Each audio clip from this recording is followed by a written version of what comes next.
5월 17일 금요일 기도를 돕는 그 사랑 매일 묵상 시작하겠습니다. 오늘은 시편 41편 두 번째 시간입니다. 원수가 악담하기를 이라는 제목인데 지금 그 원수들이 그 악담을 하고 가십을 지금 퍼뜨리는 그런 고통을 다윗이 지금 고백하고 있습니다.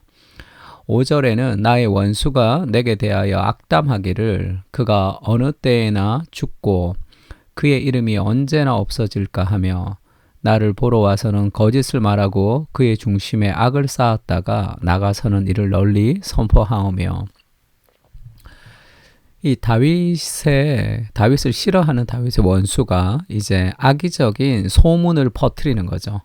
그래서 다윗이 언제 죽고 언제 다윗이 멸망할까 그런 것을 생각하면서 다윗을 보러 왔다는 것은 다윗이 병상에서 아플 때 문병으로 왔다는 뜻이에요. 지금 이 말이. 그러면서 굉장히 아픈 것을 위로하고 나갑니다. 나갔는데 그런데 뜻하지 않게 나가서는 아주 나쁜 이야기를 많이 퍼뜨리는 그런 상황을 지금 이야기하고 있습니다.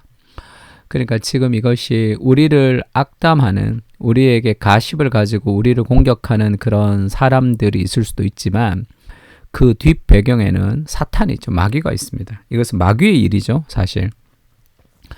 지금 우리를 목숨을 버리시면서까지 우리 인생을 아름답게 인도하시는 하나님이 계시지만 우리 인생을 어떻게 하면 파멸로 만들어갈 수 있을까 하면서 끝없이 우리를 정죄하는 마귀들의 공격이 있다는 것을 좀 기억해야 됩니다.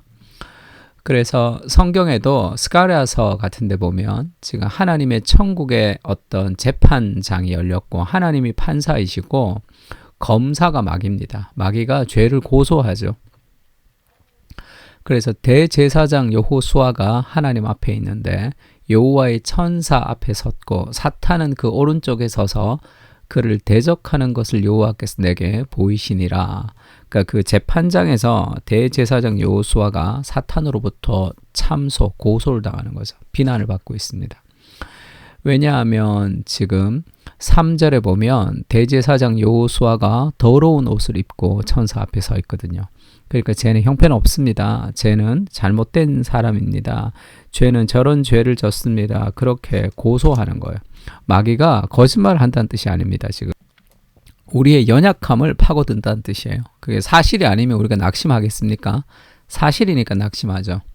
그래, 내가 뭐 하겠어? 나 같은 사람이 어떻게 하겠어? 라고 열등감과 낙심 가운데 빠지도록 할 때 결국 마귀가 우리를 공격하는 것은 팩트예요. 사실을 가지고 공격합니다. 근데 내가 더러운 옷을 입고 있는 건 맞지만 지금 3장 4절에 여호와께서 자기 앞에 선 자들에게 명령하사 그 더러운 옷을 벗기라 하시고 또 여호수아에게 이르되 내가 너의 죄악을 제거하여 버렸으니 내게 아름다운 옷을 입히리라. 우리가 형편없는 모습은 이지만 하나님이 그것을 용서하시고 우리에게 아름다운 옷을 입히시는 분이시다라는 것을 좀 기억할 때 우리가 그 마귀의 그런 공격으로부터 우리가 자유할 수 있습니다. 그래, 나 못한다. 그래, 나 형편없다. 그래, 나 죄인이다.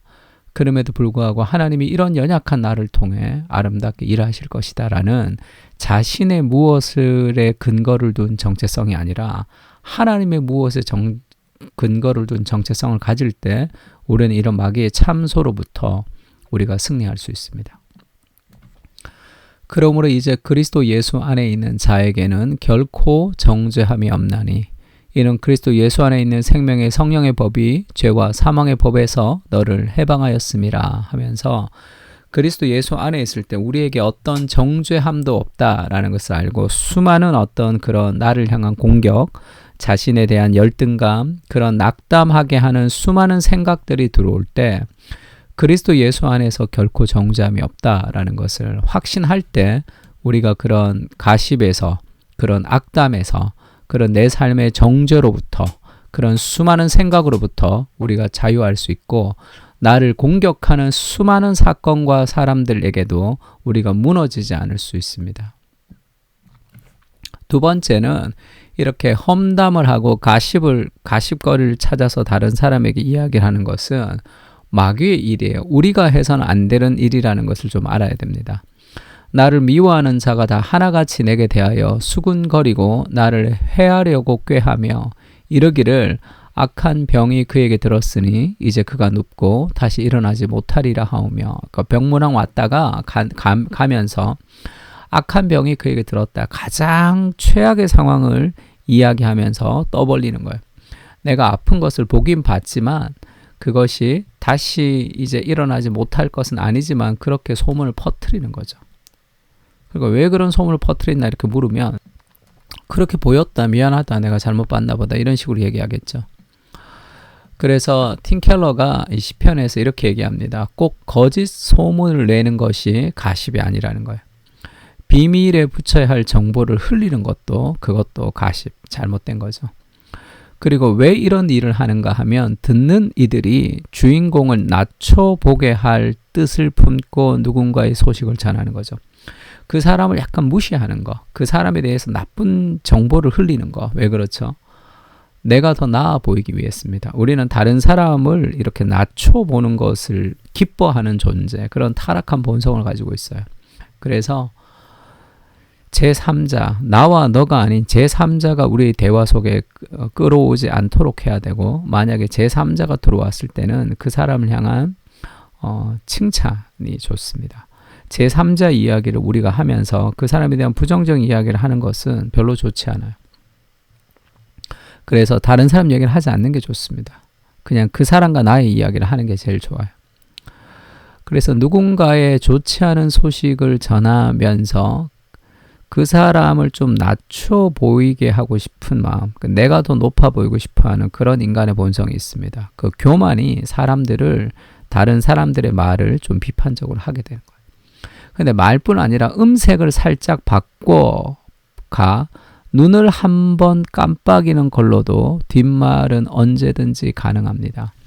그러니까 눈을 한번 깜빡이는, 이렇게 팀 켈러가 이제 눈을 굴린다 이렇게 썼는데 원래는 그러니까 눈을 이렇게 떨구거나 이렇게 음색을 살짝 바꾸면서 그 사람 얘기하는 것만으로도 그 사람을 낮춰 부를 수 있다는 거죠. 이게 아주 교묘한 인간의 본성이죠. 그래서 우리가 다른 사람에 대해서 부정적인 얘기, 다른 사람에 대해서 좋지 않은 이야기를 하지 않는 게 좋습니다. 왜냐하면 내가 너보다 낫다라는 거, 그리고 다른 사람에 대한 부정적인 얘기를 함으로써 서로가 친해지는 그런 느낌도 있죠.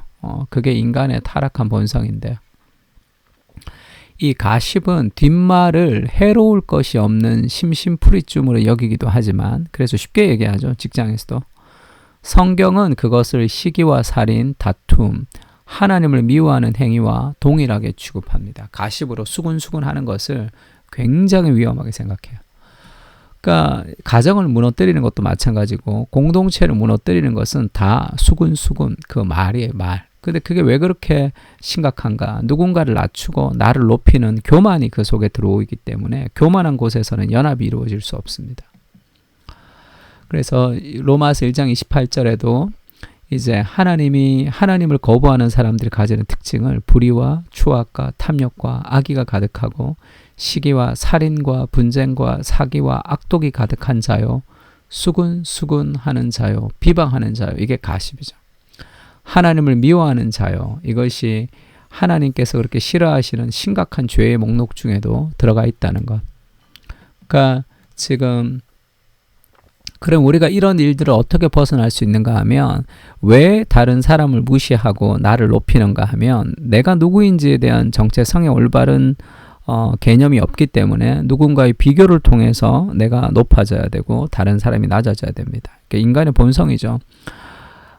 가인과 아벨의 제사에 하나님이 가인의 제사를 받지 않았습니다. 그럼 왜 내 제사를 받지 않았는지를 보고 자기를 돌아봐야 되잖아요.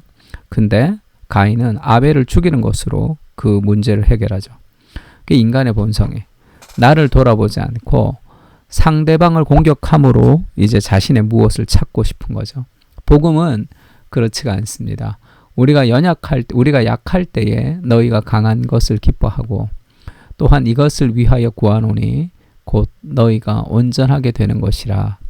우리가 약해질 때 다른 사람이 강해지고 또 내가 약할 때 곧 강하다는 그 복음의 비밀, 나는 질그릇이고 보배 대신 그리스도가 내 안에 계시다는 것을 좀 기억할 때 나는 아주 연약한 존재지만 하나님이 나를 통해서 일하신다는 걸 기억할 때 우리가 남들을 더 낮춰 부르길 필요도 없고 나를 더 높일 필요도 없어요. 하나님 안에서의 나라는 정체성을 찾을 때가 중요합니다. 그래서 복음의 겸손이라는 것은 은혜로 구원받았다는 특징은 나보다 남을 낮게 여기는 거예요. 나보다 남을 낮추는 게 아니라 낮게 더 높게 여긴다는 거죠. 그게 복음의 겸손의 핵심입니다. 그렇지 않을 때 내가 더 남보다 나을 때 다툼과 허영이 일어나는 거예요. 오직 겸손한 마음으로 각각 자기보다 남을 낮게 여기는 것, 이것이 겸손과 연합이죠. 그것이 곧 그리스도의 마음을 품는 겁니다.